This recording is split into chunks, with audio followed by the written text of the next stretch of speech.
Aujourd'hui, on est dans un contexte extrêmement contraint pour les finances publiques. On a une dette qui explose, on a un déficit très important, on a une croissance qui est vraiment atone. Et surtout, aucune mesure de fond qui a été menée ces dernières années. Résultat des courses, on l'a su vendredi dernier, le Conseil des ministres des Finances au niveau de l'Union européenne a lancé officiellement, sur la demande de la Commission européenne, une procédure pour déficit excessif. Pourquoi ? Parce que la France ne maîtrise pas sa dépense publique. Et déficit qui est à 5,5. Exactement, alors qu'il était prévu à 4,9%. On est vraiment dans une équation budgétaire qui est très compliquée de résoudre. Ça, c'est le premier point. Le deuxième point, c'est qu'on le sait, on est les champions d'Europe des prélèvements obligatoires. 45% par rapport à notre PIB. On était en match, en gros, contre le Danemark jusqu'à il y a quelques mois. Et ça y est, on a enfin gagné le match. On est vraiment premier. Voilà, ça y est. Voilà. Donc une médaille d'or supplémentaire pour la France.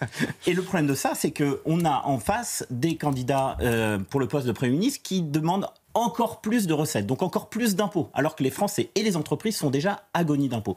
Donc le grand risque, il est simple, c'est que là, elle nous invente de nouvelles tranches. Aujourd'hui, il y a 5 tranches. Demain, il y en aurait 14 avec la dernière à 90%. Enfin, je veux dire, pour faire fuir les gens qui créent de la richesse en France, il n'y a pas meilleur moyen. Et qu'est-ce qui se passe lorsque les riches partent ? Et bien en fait, c'est la classe moyenne qui trinque. Et donc du coup, qui va payer ces hausses d'impôts ? C'est une évidence, ça sera la classe moyenne. La classe moyenne qui est déjà, elle, vraiment assommée d'impôts, parce que le gros de la... Alors, le nouveau Front populaire dit que non, hein.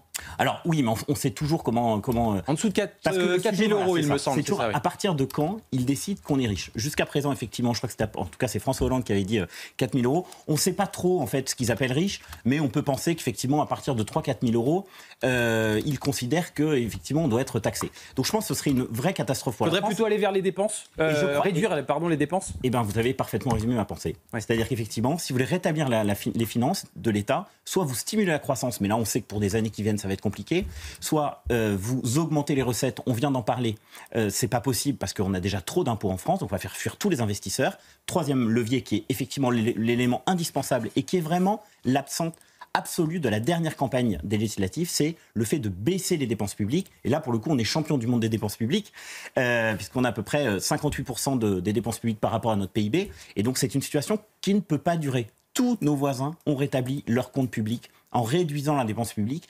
Et là, qu'est-ce qu'on nous propose ? C'est d'augmenter la dépense publique. Enfin, c'est de la folie furieuse. Je pense qu'il faut aussi parler d'un tabou, dont on parle juste par définition jamais, c'est le coût des JO.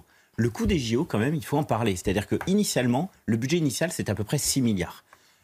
Comme à chaque fois qu'on organise des Jeux Olympiques, on va être à peu près au double. On va être globalement entre 10, 11, 12 milliards. Et qu'est-ce qui était prévu ? C'était qu'en gros, que le contribuable finance à peu près le quart des Jeux. Donc le quart, c'était le quart des 6 milliards, c'était à peu près 2 milliards. Là, on va arriver. La Cour des comptes l'a dit en avril dernier.